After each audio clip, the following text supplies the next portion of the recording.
अखिल भारतीय वीरशैव युवक संघटना नांदेडतर्फे शिवा संघटनेचे संस्थापक तथा राष्ट्रीय अध्यक्ष, सेवा जनशक्ती पार्टीचे पक्षप्रमुख आणि बहुजन नेते प्राध्यापक मनोहरराव धोंडे यांच्या 61व्या वाढदिवसानिमित्त अभिष्टचिंतन सोहळ्याचे आयोजन सोमवार दिनांक 2 फेब्रुवारी 2026 रोजी Venkatesh garden, main road, Loha, जिल्हा नांदेड येथे करण्यात आला होता। हा कार्यक्रम मोठा उत्साह आणि शिस्तबद्ध वातावरणामध्ये संपन्न झाला। या कार्यक्रमाच्या अध्यक्षस्थानी गोविंदांना केंद्रे, माजी आमदार, उदगीर विधानसभा होते। कार्यक्रमात प्रसिद्ध हवामान अभ्यासक पंजाबराव डग यांनी प्रमुख व्याख्यान दिले। आपल्या भाषणात त्यांनी समाजातील बदल, पर्यावरण, हवामानातील बदल आणि त्याचा शेती व सर्वसामान्य जीवनावर होणारा परिणाम यावर सविस्तर मार्गदर्शन केले। या सोहळ्यासाठी प्रमुख पाहुणे म्हणून शरद पवार, शहाजीराजे नळगे, वैजनाथ तोंडसुरे, विठ्ठलराव ताकबिडे, संजय कोवले, केदार पाटील साळुंके, गिरीधर डाकोरे, मयूर सावरकर, नखडकर आदी मान्यवर उपस्थित होते।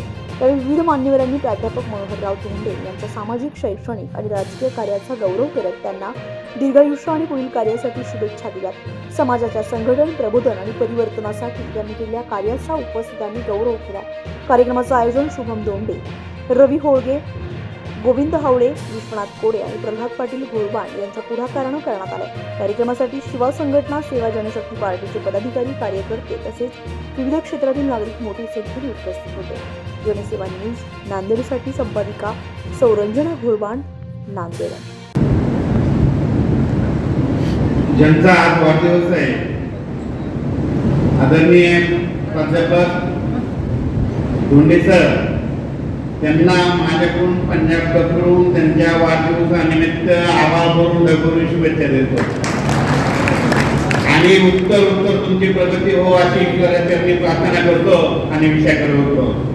व सगळ्यात महत्त्वाचे, इथं बसलेले माझे प्रगतशील शेतकरी, तरुण शेतकरी, वयोवृद्ध सगळ्यांना नमस्कार करून, वेळ खूप झालाय, सगळ्यांचे नाव घेत नाही, पण तरी पण एकदा परत प्राध्यापक सरच्या वाढदिवसाला माझ्याकडून परत एकदा शुभेच्छा देतो आणि विषयाकडे होतो। आणि या ठिकाणी शेतकरी जमलेतून सुरुवातीला अंदाज सांगतो, पाऊस पाहिजे का तुम्हाला? तुम्ही म्हटले तर लगेच सांगतो कधी येणार आहे, तर अंदाज सांगतो। आज आहे 2 फेब्रुवारी 2026, आज नेमका सरचा वाढदिवस आहे। तर या वाढदिवसानिमित्त तुमच्या संपूर्ण लोहा तालुक्यातील शेतकऱ्याला जवळपास 15 वर्षाचा अंदाज सांगतो त्याच्या वाढदिवसानिमित्त। तर सुरुवातीला 8 दिवसाचा सांगतो। आज आहे 2 फेब्रुवारी 2026। सध्या त्याला तुम्हाला सांगितलं, राज्यामध्ये 3, 4 आणि 5 तारखेपर्यंत सगळीकडे ढगाळ वातावरण राहणार आहे आणि उत्तर महाराष्ट्राकडे आणि विदर्भाकडे तिकडे पाऊस पडणार आहे। तुमच्या नांदेडकडे येणार नाही, त्याच्यामुळे काही चिंता करायची गरज नाही। त्याच्यानंतर तुम्हाला एक सांगू इच्छितो, एक आणखी तुमचा जो हरभरा काढणी झालेला असतो ते एक तारीख लक्षात घ्या। दरवर्षी आपल्या महाराष्ट्रामध्ये 22 फेब्रुवारी ते 10 मार्च गारपीट होते, म्हणून त्या गारपीट व्हायच्या अगोदर तुम्ही तुमच्या पिकाची आदत अगोदर काढून घ्यायची तयारी ठेवा। हे झाला 15 दिवसाचा अंदाज। आता 2026 चा पाऊस कधी पडणार आहे तर ते तुम्हाला सांगितलं। तर मी म्हटलं होतं ना, गेल्या वर्षी या ठिकाणी इथंच कार्यक्रमाला आलो होतो, एक लग्नाचा कार्यक्रम होता, तिथं म्हटलं होतं तुमच्या इथं लोह्याला खूप पाऊस पडणार आहे आणि मी गेले की पाऊस खूप झाला। तर 2025 ला खूप पाऊस पडला, सगळे ते भरला असा अंदाज दिला होता, सगळे तळे भरले। आता 2026 ला कसा पाऊस पडणार आहे तर 2026 ला पाऊस कमी पडणार, मात्र पिकं चांगले येणार आहे। म्हणून सर्वप्रथम शेतकऱ्यांसाठी आनंदाची बातमी म्हणजे 2026 शेतकऱ्यांसाठी चांगलं वर्ष असणार आहे, म्हणून हे अंदाज लक्षात घ्यायचा। त्याच्यानंतर 27-28 ला खूप पाऊस पडणार आहे, परत 2029 ला कमी पडणार आहे, 30-31 ला जास्त पडणार आहे, परत 2032 ला कमी पडणार आहे, 33-34 ला खूप पडणार आहे, परत 2035 ला कमी पडणार आहे, 36-37 ला जास्त पडणार आहे, परत 2030 ला कमी पडणार आहे, 39-40 ला जास्त पडणार आहे, परत 2041 ला कमी पडणार आहे, 42-43 ला जास्त पडणार आहे, परत 44 ला कमी पडणार आहे, 45-46 ला जास्त पडणार आहे, परत 47 ला कमी पडणार आहे, 48-49 ला जास्त पडणार आहे, परत 50 ला कमी पडणार आहे, 100 पर्यंत सांगू का? पण तुमच्या लक्षातच नाही राहायचं। म्हणजे इतका अभ्यास मी शेतकऱ्यांसाठी काय केलेला आहे। शेतकऱ्यांना यापुढे एक सांगू इच्छितो, काय करायचं, 1 वर्ष लक्षात घ्या, दर 2 वर्ष जास्त पाऊस पडणार आणि एकच वर्ष कमी पडणार, पण ज्या वर्षी पाऊस कमी पडत यावर्षी मात्र पिकं खूप चांगली येणार म्हणून एक सर्वप्रथम शेतकऱ्याचा घ्या आनंदाच्या बाबतीत हे झाला 15 वर्षाचा अंदाज. मी तुम्हाला एक सांगून देतो, या ठिकाणी मला बोललेलं, माझा सन्मान केला, सत्कार केला, त्याबद्दल परत एकदा धन्यवाद देतो. आमतो जय हिंद, जय महाराष्ट्र. या कार्यक्रमाला ज्यांचा सत्कार करणार आहोत आपण, ज्यांचा वाढदिवस आहे, ते तुमचे नेते, माझे नेते,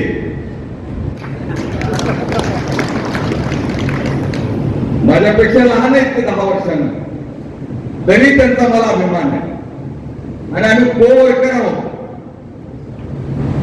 एका नेत्याच्या नेतृत्वाखाली आम्ही दोघे काही दिवस राहिलोय, गोपीनाथराव मुंडे साहेबांच्या नेतृत्वात. आणि शिवसेनेचे नेते बाळासाहेब ठाकरे म्हणजे आपले वाघ, आणि आमचा गोपीनाथराव मुंडे साहेब दुसरा वाघ. या 2 वाघाच्या नेतृत्वाखाली काम करणारा 3रा वाघ मन्याडचा वाघ. पण असा तुम्ही सांगितलं की संघर्ष होता, पण मी आजही फक्त केवळ आणि केवळ धोंडे साहेबांच्या प्रेमासाठी ते सगळं सोडून आलो. की नेतृत्व कसं तयार होतं माहित नाही तुम्हाला, आपण तुम्ही दुर्लक्ष होतो नेतृत्वावर, पण तळागाळातून संघर्षातून कितीतरी दुःख झेलून मग नेतृत्व उभा करतात. आता परवा अजित पवार साहेबांचं दुःखद निधन झालं. त्यांचं हेलिकॉप्टर कोसळलं, मनाला वेदना देणारी घटना घडली. पण ते अजितदादा पवार तयार व्हायला एक पिढी जाते, त्याच्यानंतर एक अजितदादा तयार होते. उभं तयार होत नाही ते. तसं मनोहर धोंडे तयार व्हायला त्याचे 40 वर्ष गेले, तेव्हा मनोहर धोंडे तयार झाले. किती चळवळी, किती दिवस संघर्ष, किती उपाशी राहिले असतील त्यांनी. आपल्याला वाटतंय ते प्राध्यापक होते, पण प्राध्यापक जेव्हा संघर्ष करतो, खरं तर प्राध्यापकच संघर्ष करतो. प्राध्यापकच क्रांती करू शकतो. माओची थिअरी, मार्क्सची थिअरी मी वाचलेला आहे की विचारवंत एक माणूस कोणी क्रांती करू शकत नाही, आणि कोणी विचारवंत क्रांती करू शकत नाही, पण विचारवंत क्रांती करू शकतो, परिवर्तन करू शकतो. त्याच्यामध्ये मनोहर धोंडे की एक सामान्य शिवडी मधला कार्यकर्ता जन्माला येतो, शिक्षण शिकतो, प्राध्यापक होतो, पण त्याचं प्राध्यापकामध्ये मन लागत नाही. आपण समाजासाठी काहीतरी देणे घेणं, तो समाजाच्या संघर्षात वाटतो. शिवा संघटना स्थापन करायचं स्वप्न बघतो, आणि आता पाच वेळेस त्यांनी सांगितले की 5,000 जागा महाराष्ट्राच्या कानाकोपऱ्यात जातो, मोर्चे काढतोय, आंदोलन करतोय. पण धोंडे सराच्या मागे, प्रत्येक मोठ्या माणसाच्या मागे एक हात असतो, त्याचं नाव बायको असते, स्त्री असते. तसं त्यांच्या मागे वहिनीचा हात होता. घरात आलेले माणसं आपण म्हणतो धोंडे सर वाढले, धोंडे सर उभं वाढत नाहीत. मी गोविंद केंद्रे उभं वाढत नाही. 50 वर्ष झालं माझ्या घरला माणसं येतात, पण मला कळत सुद्धा नाही त्या माणसाला आल्याला ताबडतोब पाणी येते, मधून चहा येते, त्याला नाश्ता येते, हे कोण करून देत आहे. त्या मला आता कळते की माझी बायको करून देते त्यांना. आणि बायको चांगली असते तर माणूस वाटतंय, आणि ती जर खराब असली का माणूस मला पचका होते. तुझे माणसं पुस्तक बघून घे म्हणते काही बाया, माझं काही बंद पडलं का तुझ्या माणसाला एवढा शिरा करा, याला उपीट करा, त्याच्यावर केंद्राला कोण मला काय करायचं. पण एवढा जे दबाव वाढतंय की वहिनी करायच्या आणि वाढवायच्या त्यांना, तर त्या अर्धांगिनी सुद्धा त्यांना सोडून गेल्या. हे दुःख झेलून सुद्धा ते घराच्या बाहेर पडल्या. मला वाटतं 1 वर्ष झाला मी गेलो होतो शिवडीला. जनसागर होता मातेला, खूप वाईट घटना घडली. तरी दुर्दैवी पत्नी सोडून गेल्या, तरीही धोंडे सराचा संघर्ष चालू आहे तुमच्यासाठी, समाजासाठी, लोकांसाठी. आणि म्हणून बसवेश्वरांचं स्वप्न बघणारा धोंडे सर त्यांच्या स्वप्नातला मराठवाडा, महाराष्ट्र निर्माण करून महाराष्ट्राच्या कानाकोपऱ्यात जिथं जिथं आपले कोल्हापूर असेल, कलिंगण असेल, सोलापूर असेल, लातूर असेल, कर्नाटकाच्या बाउंड्रीवर अनेक लोकांमध्ये जाऊन त्यांनी संघर्ष निर्माण केला. मुंबईला कितीतरी मोर्चे काढला, मुख्यमंत्र्यांच्या भेटी, आणि राजकारणामध्ये सुद्धा त्यांचा दबदबा आहे. देवेंद्र फडणवीस सारखा मुख्यमंत्री, त्यांच्याजवळ त्यांचं वजन आहे. अनेक मान्यवरांच्या जवळ त्यांचं वजन आहे. या वजनाचं रूपांतर कधी ना कधी त्यांच्या पदावर झाल्याशिवाय राहणार नाही.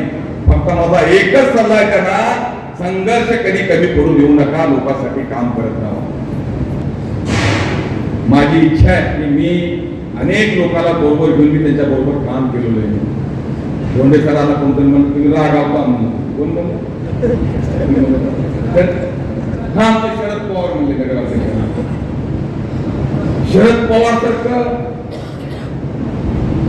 कुशल नेतृत्व आहे त्यांचं.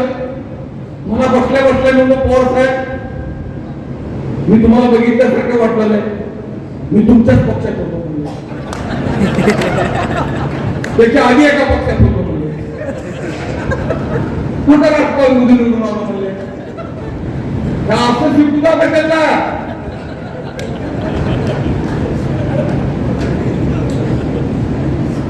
तुम्हाला कोणते शरद पवार साहेब, तुमचे शरद पवार नाव आहे. आम्हाला लोक या धोंड्याला कुठले घालतो ऍडजस्टमेंट तोडजोड करू. तुम्हाला जमतंय ते, तुमच्या नावातच मोठेपण आहे, लोक तुम्हाला स्वीकारतात.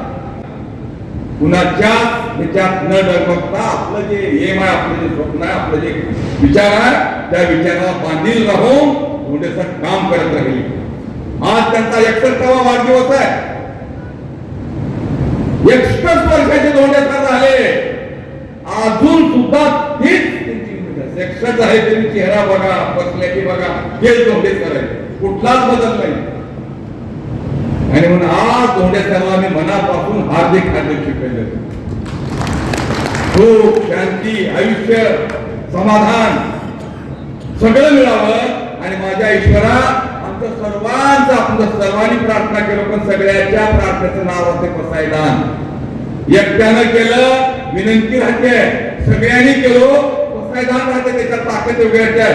आपण सगळ्यांनी प्रार्थना करू त्या देवाला ना आमच्या धोंडेसरला आयुष्यामध्ये चांगलं पद, आमदार खासदार मिळावं, ही हात जोडून मी देवापुढे विनंती करतो.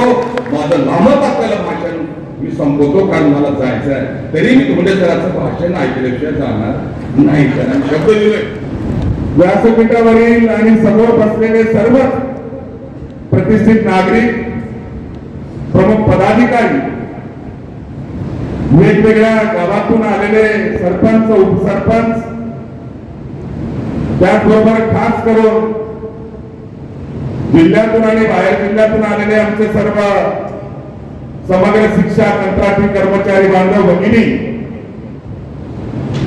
आयोजक मंडळी आणि उपस्थित सर्व बंधू आणि भगिनींनो, मी सर्वप्रथम आयोजक मंडळीला आणि आपल्याला धन्यवाद देतो, आपले आभार व्यक्त करतो.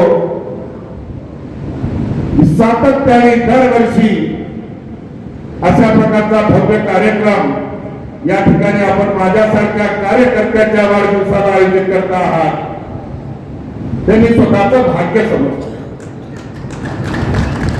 बांधवांनो, गोविंदांनी त्यांचे अनुभव सांगितले, पंजाबराव पाटील धट यांनी त्यांचा विशेष तज्ञ ज्या विषयामध्ये ते आहेत त्याच्याबद्दल शेतकऱ्याला मार्गदर्शन केलं, दिशा दाखवली.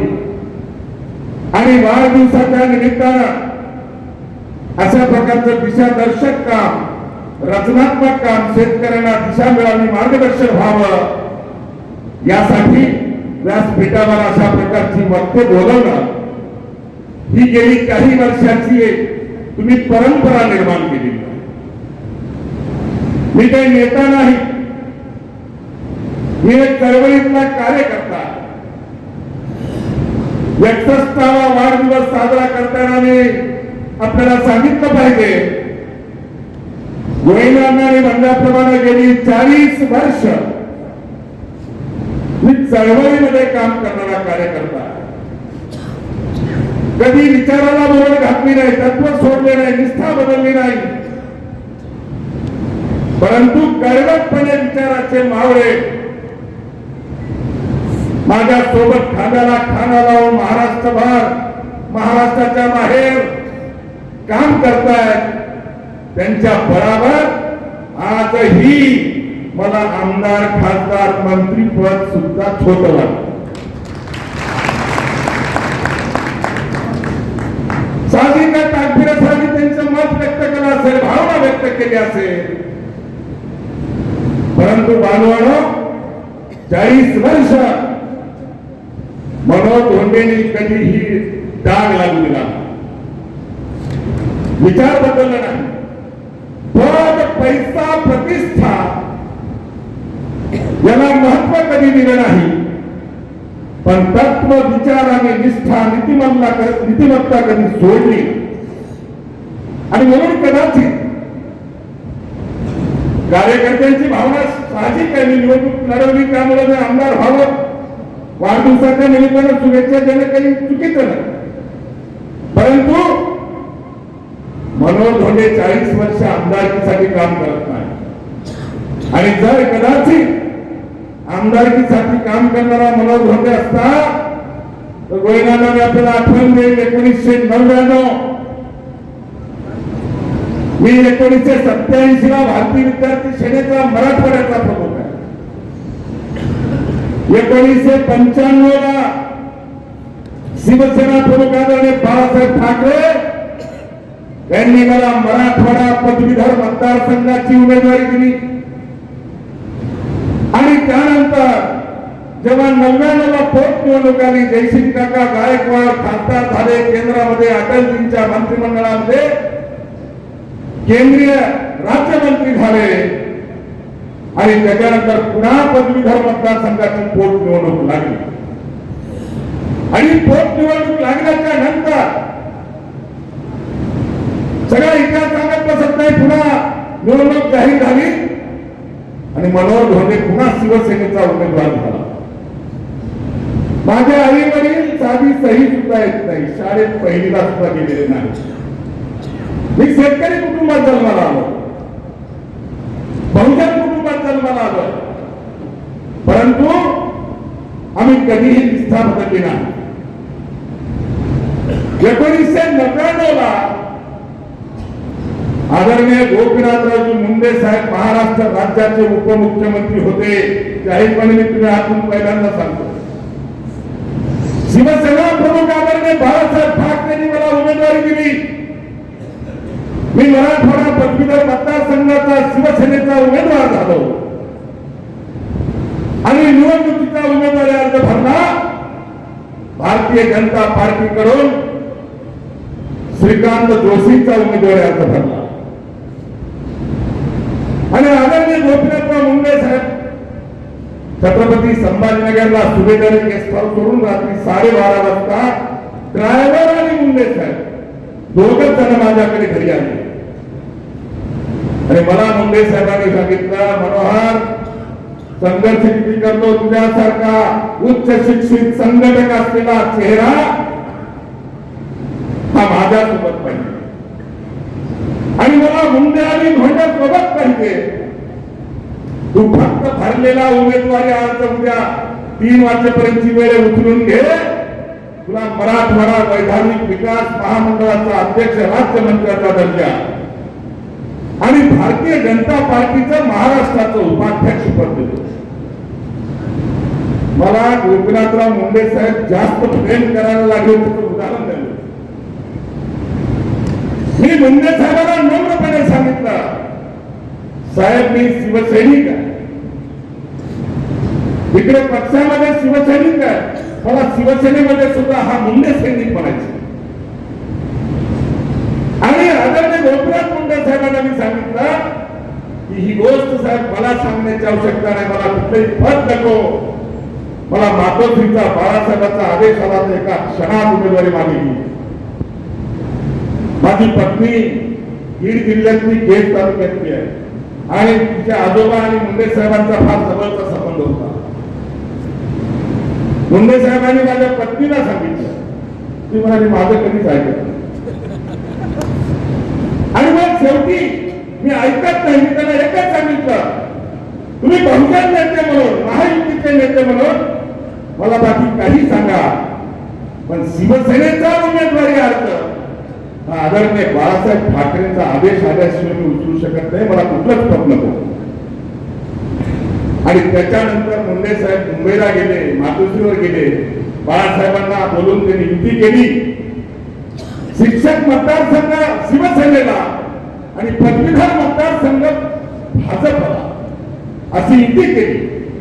आणि पदवीधर मतदारसंघाचा मनोज धोंडे उमेदवार आणि शिक्षक मतदारसंघाचा पद्माकर इंगळे एसपी हायस्कूल, संभाजीनगरला एसपी हायस्कूल आहे, त्या शाळेचा शिक्षक सेनेचा कार्यकर्ता पद्माकर इंगळे उमेदवार.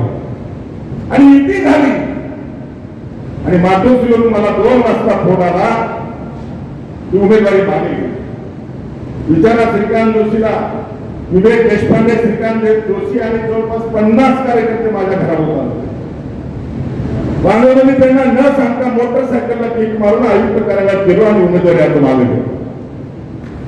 आणि मग पत्रकार परिषद घेऊन ही निष्ठा आम्ही पाळत आलो.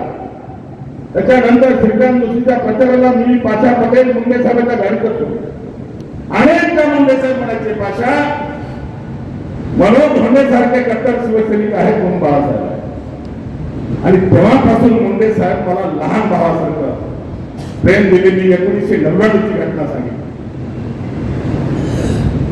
पद आणि पैसा आणि प्रतिष्ठाच्या पलीकडे काम चाललं पाहिजे. विचारावर काम चाललं पाहिजे, निष्ठेवर काम चाललं पाहिजे, तत्वावर काम चाललं पाहिजे. आणि असं जर नसतं तर परमपूज्य डॉक्टर बाबासाहेब आंबेडकरांनी कायदा मंत्री म्हणून राजीनामा दिलाच नसता. 14 कार्यक्रम केले. हा मुख्य कार्यक्रम होते. इथून गेल्यानंतर आणखी 8 कार्यक्रम आहे. एकाही कार्यक्रमामध्ये प्रचंड खर्च होतोय. यांच्या कंदार शाखेनं 100 किलोचं थालीत खोबरं आणलं. कुठं खाऊ एवढं? 100 किलोचं खालीत खोबऱ्याचा लाभ. आम्ही इथून नांदेडला जायचं असं कोणाच्या कामासाठी विचार करतो. पैसे किती लागणार आहेत, तिकीट किती लागणार. आणि अशा प्रकारचे निष्ठावान विचाराचे मावळे हे विचाराला तयार होऊ शकतात. आणि मनोज धोंडेंनी विश्वासाचे, विचाराचे कट्टर सहकारी, कट्टर मावळे महाराष्ट्रामध्ये, देशामध्ये आम्ही निर्माण करू शकलो याचा मला सार्थ अभिमान आहे. उल्लेख केला, आमदार 5 वर्षानंतर विसरतात. एखादा कोयनांना केंद्र असतं, ते चळवळीतून आलेत म्हणून असतं. कितीतरी आमदार आहेत माझ्याकडे, मी आज नावं पण त्यांचे लक्षात नाहीत माझ्या. परंतु आमदार किंवा खासदार किंवा मंत्री हे क्षणिक सुख आहे. मला माहिती आहे सभागृहात मला जाता येत नाही, त्याच्यासाठी जिल्हा आवश्यक आहे. किंवा जनतेच्या, सामान्यांच्या, गोरगरिबाचं, दीनदलिताचं, शेतकऱ्याचं, कष्टकऱ्याचं जर काम करायचं असेल तर पद आवश्यक आहे. पद हे माध्यम आहे. परंतु पद म्हणजे सर्वस्व आहे असं मानणाऱ्यापैकी मनोज धोंडे नाही. मला माहिती आहे माणसं किती असतील. आजकाल मला आमचे कार्यकर्ते बसलेले म्हणजे कुणाचे आमचे पदाधिकारी विसरणार त्याने खासगीमध्ये मला टोचत असतो. 40 वर्षामध्ये मनोज धोंडेंनी कोणाच्या रुपयाला हात लावला नाही. जाहीरपणे सांगतो. हजारो लोकांची कामं केली असतील, व्यक्तिगत कामं असतील, सकाळपासून संध्याकाळपर्यंत व्यक्तिगत कामं असतील का सार्वजनिक कामं असतील, ही मनोज धोंडेने केली. 1 रुपया सुद्धा कोणाचा घेतला नाही. मला आमचे कार्यकर्ते घेतल्याशिवाय वाटायला कसं जमत आणि वाटल्याशिवाय निवडून कसं येत आहे. मी म्हणत असतो वाटा आणि लक्षात तुम्हाला निवडून या. लोकशाही जिवंत ठेवायची असेल, हा देश सुखनाम करायचा असेल, भारत देश महासत्ता बनवायचा असेल तर भ्रष्टाचाराच्या मार्गाने मिळणारी पद ही माझ्यासारख्या चळवळीत काम करणाऱ्या कार्यकर्त्याला पटवू शकत नाही. माणसं विचाराने तयार झाली पाहिजे. कितीही माणसं जमा केले मला माहिती आहे. माणसं काठीनं मारता येतील पण विचार कधीच काठीनं मारता येत. म्हणून माणसं विचाराने तयार झाली. इथं बसलेल्या कोणाला एखादा कोणी हात वर करा बघ. तुम्हाला मी बोलावलं फोन करून आणि हार घेऊन या म्हणून आज कोणी आहे का इकडे? एखादं कोणी सांगा. तरी स्वतःच्या खिशाला साथ करून इथं बसलेला कोणताही बरा कार्यकर्ता नाही. 2 नंबरचा धंदेवाला माझ्याकडे नाही. सामान्य कुटुंबातला, शेतकरी कुटुंबातला, नक्कल कुटुंबातला, परंतु विचाराचा कडवट मावळा, स्वतःच्या खिशाला साथ लावून मनोहर धोंडेचा वाढदिवस करायला प्रेमात हातात जमा झालेली ही माणसं असतात. मी काम करत आलो. गोविंदांनी उल्लेख केला, मी शिवसेना प्रमुख बाळासाहेब ठाकरे आणि कैलासवासी आदरणीय गोपीनाथराव मुंडे यांच्या अत्यंत जवळ आहे. त्यांच्या मुशीत तयार झाले. उल्लेख केला पाहिजे जेव्हा विद्यार्थी सेनेमध्ये राज ठाकरे नव्हते तेव्हा मी मराठवाड्याचा प्रमुख होतो. 1987 ला मी मराठवाड्याचा प्रमुख झालो आणि 4 वर्षाच्या नंतर राज ठाकरे भारतीय विद्यार्थी सेनेचे अध्यक्ष झाले. 1990 ला राज ठाकरेंना महाराष्ट्राचा अध्यक्ष केलं आणि शरद पवार मुख्यमंत्री असताना नागपूरच्या हिवाळी अधिवेशनावर मोर्चा ठेवला. राज ठाकरे सुद्धा किंवा उद्धव ठाकरे सुद्धा नव्हते पक्षामध्ये. मी भाग्यवान आहे. आदरणीय बाळासाहेब ठाकरेंच्या टेबलवर बसून आम्ही 5-6 जण बैठका केली. मी भाग्यवान आहे. आदरणीय संघर्ष करून त्यांचं नाव महाराष्ट्रात घेतलं जात आहे. त्या गोपीनाथराव मुंडे साहेबांच्या लहान भावासारखं मला त्यांनी प्रेम दिलं. काय पाहिजे आणखी तुम्हाला? उद्या कोण जाणार आहे? अजितदादा जाणार होतं माहिती होतं का? तर गटोडं बांधून न्यायचं का आपल्याला? माझा आणि कैलासवासी विलासराव देशमुख असतील, कैलासवासी आर.आर. आबा असतील, त्यांचं फार जवळचा संबंध होता. आणि आपल्या सगळ्यांना माहिती विलासराव देशमुखांचा स्वभाव कसा होता. आणि जेव्हा विलासराव देशमुखांच्या माध्यमातून दिलीपराव देशमुखांनी लातूरमध्ये चूक केली, गंगगोलाई म्हणजे महात्मा बसवेश्वरांच्या पत्रामध्ये असलेलं मंदिर पाडलं, माझा जवळचा संबंध आहे म्हणून मी गप्प बसलो नाही. शिमग्याचा दिवस होता. 15 दिवस महाराष्ट्रभर आम्ही बोंबले आंदोलन 15 वारा जाहीर केला, आंदोलन केलं. आणि मग विलासरावने मला वरळीला बोलून घेतलं आणि सांगितलं, धोंडे सर मला सांगायचं असतं. आणि आजही या गंगगोलाईमध्ये त्यांच्याच आमदार फंडातून मंदिर बांधून देण्यात आलं. स्वाभिमानाला ठेच लागू द्यायची नाही. गोरगरीब असेल आणि जातपात बघितले भले मी समाजाची संघटना चालवतो, होय होय, कोणी कोण कुठं जन्म घ्यावा ते तुमच्या आणि माझ्या हातात नाही. माझा अगदी सरळ म्हणणं आहे, प्रत्येकाने आपल्या धर्माचा आणि जातीचा स्वाभिमान ठेवलाच पाहिजे, पण इतरांच्या जातीचा आणि धर्माचा द्वेष नाही केला पाहिजे. हेच तत्व घेऊन जातो. म्हणून महाराष्ट्रभर इथं बसलेले काही फक्त 20 लिंगात 75% लोक इथं जाती धर्माचे.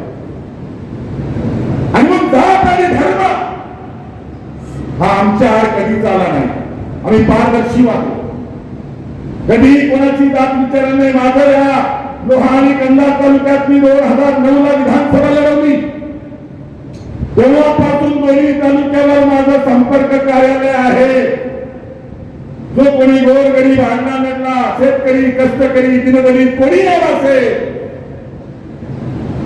काम घेऊन जर माझ्याकडे विश्वासाने आला, मी कधीच त्याची जात आणि पक्ष विचारत नाही. माझ्याला जे होतं ते मी करत आलो. 17 वर्ष होतात मला इकडे लोहा कंधार मध्ये. कोणीही सांगावं मनोहर धोंडेंनी जात विचारून काम केलंय. आणि म्हणून जात ही तुम्ही मी सोडू शकत नाही. प्रत्येकाला चिकटलेली आहे. त्यामुळे त्याच्या वर उठून विचाराने आणि विश्वासाने जगलो पाहिजे, विचाराने आणि विश्वासाने वागलो पाहिजे. आणि ती रोखोक भूमिका मी सातत्याने घेत आलो. म्हणून शरद पाटीलांच्या मनाने थोडं मोल ठेवा. शरद तुमचं बरोबर आहे मोल खायला, पण तो माझा स्वभाव आहे. मी कधीही विचाराला उघड घालत नाही. आणि सगळ्या पक्षात वरिष्ठ नेत्यांच्या मागे संबंध आहेत. अण्णा आहेत का नाही? अण्णा साक्षीदार आहेत बऱ्याचशा गोष्टी. पक्ष कुठलाही असेल, कोणाही जातीचा नेता असेल, माझी नीतिमत्ता साफ आहे, नियत साफ आहे. मनोहर धोंडे पुढे गेल्याच्या नंतर कोणाच पक्षाचा नेता मला नाही म्हणू शकत. आणि म्हणून ते गौरव घेतलेला. मी ग्रामपंचायतचा सदस्य नाही, कोणाही मंत्र्याच्या कॅबिनेटमध्ये बसायला मला कोणाची शिफारस लागत. ही नीतिमत्तेची ताकद. डॉक्टर बाबासाहेब आंबेडकरांचं उदाहरण दिलं पाहतो. ज्या डॉक्टर बाबासाहेब आंबेडकरांना डिपॉझिट जप्त करून ज्या काँग्रेसवाल्यांनी पराभूत केलं, त्याच काँग्रेसवाल्यासहित सगळ्याच पक्षांना बाबासाहेबांच्या फोटोला अभिवादन केल्याशिवाय मताची भीक मागता येत नाही. कोण होते बाबासाहेब? पंतप्रधान होते का? नाही. आणि म्हणून एक धोरण घेऊन मी निघालोय. आणि आज मी 61 पार केली, 62 मध्ये जातोय. आता सगळं आमचं समाधान आहे. अण्णांनी काही गोष्टी सांगितल्या, मी सांगत नाही. मागच्या वर्षी वाढदिवस केला नाही, कारण घटना घडली होती घरामध्ये. पण इथून पुढं लोहा कंदाल असेल, महाराष्ट्र असेल, ज्याला कोणाला, ज्या माणसाला, ज्या व्यक्तीला असं वाटेल की मला मनोहर धोंडेची मदत होऊ शकते, आपण अर्ध्या रात्री आवाज द्या. तुमच्या हाकेला ओ नाही दिलं तर मनोहर धोंडेचं नाव मला काय मिळवायचं आहे? मला जनता ठरवेल काय करायचे ते. आणि या माध्यमातून काम करताना महाराष्ट्रामध्ये आम्ही एका विचाराने काम करतो. आणि ते काम करत असताना अनेक जण, अनेक नेते सुद्धा म्हणतात धोंडेचं काय औषध आहे की कोणीच फुटत नाही. आता काय औषध आहे बा माझं? विचाराचं औषध आहे. भले कार्यकर्ता गरीब आहे, इथं बसले आमचं महिला उभा टाका, टाळ्या वाजवा. प्रथम नगरसेवक आहेत आपले. कोणती समाजाचा कार्यकर्ता, त्यांच्या घरात कुठले राजकारण नाही? रामभाऊ आहे का? गणेशराव नगराध्यक्ष शहाजीराजे आहे का यांच्या घरात राजकारण? नाही, कोणीच नाही, वडील नाही. परंतु विचाराला माणूस तयार झाला. आणि मी कार्यकर्त्याला तळहाताच्या फुगडाप्रमाणे जपतो. माझा स्वभाव, माझ्या कार्यकर्त्याच्या केसाला जर धक्का लागला आग लावल्याशिवाय सोडत नाही. हा माझा स्वभाव आहे. किंवा मनोहर धोंडेचे नाव माझ्या कार्यकर्त्याला लागलं, किती बरा नेता असू द्या, वाकडी नजर करून बघण्याची सुद्धा हिंमत होत नाही. आणि नगरपालिकेला उभा टाकल्याच्या नंतर माजी आमदाराच्या सुनेच्या विरोधात काय काय नसतं झालं, अनेक गोष्टी झाल्या असत्या. पण मयूर साकारला एकही कोण किंवा एकही माणूस आला नाही की तुझा उमेदवारी आता मागे आला का? मयूर हिंमत पाहिजे त्यासाठी. आणि जेव्हा सामान्य कार्यकर्ता माझा जेव्हा रस्त्यावर काम करतो तेव्हा त्या कार्यकर्त्याला मी जीवाला जीव देतो. मी अनेक वेळेला सांगितलं, माझ्या कार्यकर्त्याच्या केसाला धक्का, मनोहर धोंडेच्या जीवाला धक्का. आणि म्हणून ही विचाराची फौज आहे. आणि ही लोहागंगामध्ये, नांदेडमध्ये नाही, महाराष्ट्राच्या देशाच्या कानाकोपऱ्यात आहे. महाराष्ट्राच्या बाहेर 5 राज्यामध्ये आम्ही काम करतो. तो विचारानं काम झालं पाहिजे. आणि सामान्य कार्यकर्ता म्हणून मी काही बड्या गरीबांना सोन्याचा चमचा घेऊन जन्माला आलो नाही. मी सामान्य गरीब कुटुंबातला, शेतकरी कुटुंबातला आहे. पण स्वतःच्या कर्तृत्वावर विश्वास आहे, स्वतःच्या नेतृत्वावर विश्वास आहे.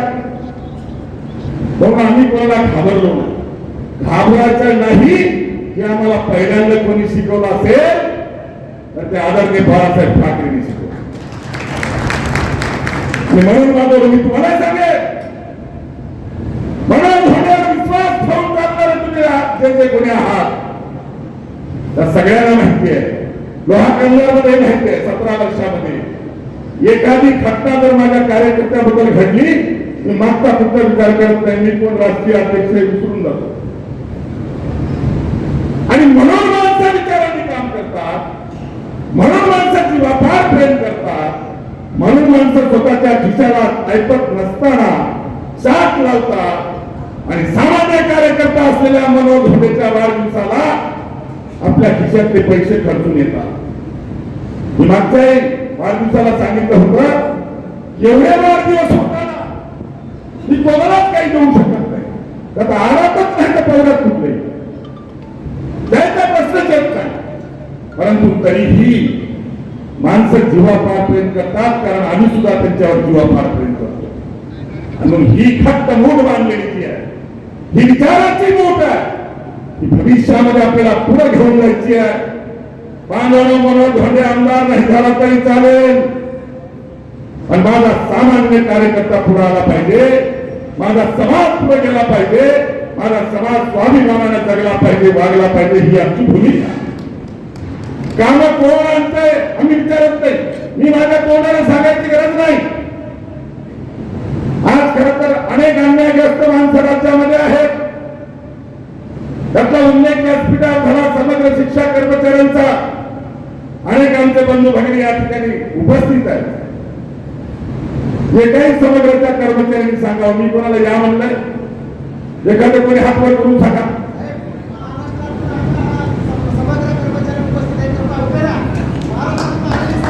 आणि कोण कोणा बाकीचं मी कधी विचारलं? भावाला विश्वास हा माझ्यासाठी सगळ्यात मोठा आहे. आणि विश्वासावर काम करत असताना मला माहिती आहे, मी त्या व्यथा भोगल्या, त्यातून मी स्वतः गेलो.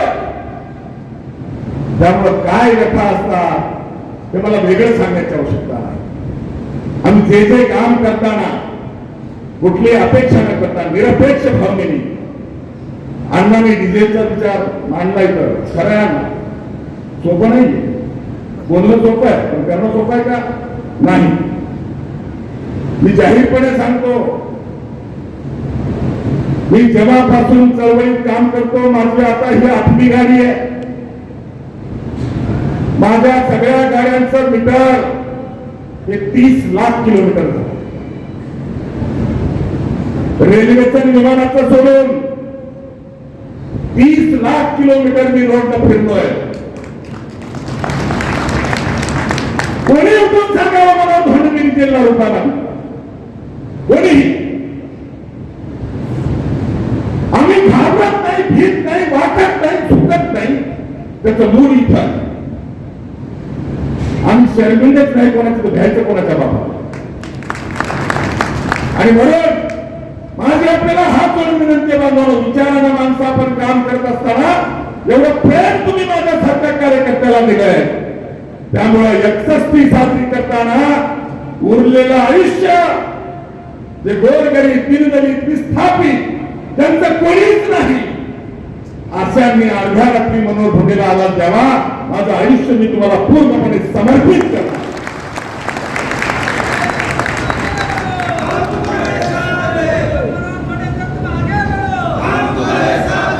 काही पाहिजे ना आपल्याला. आणि ही मात्र मोटर बांधायला आपण सुरुवात केली तर कधीतरी कुठेतरी सत्याचा विजय असतो. सत्य परेशान हो सकता है मगर पराजित नहीं. सत्यावर यावंच लागेल. भ्रष्टाचार वाढला. आमचे शरद पाटील असतील, शहाजीराजे असतील, नगराध्यक्ष ते कमी वेळ घात का नगराध्यक्ष व्हायला?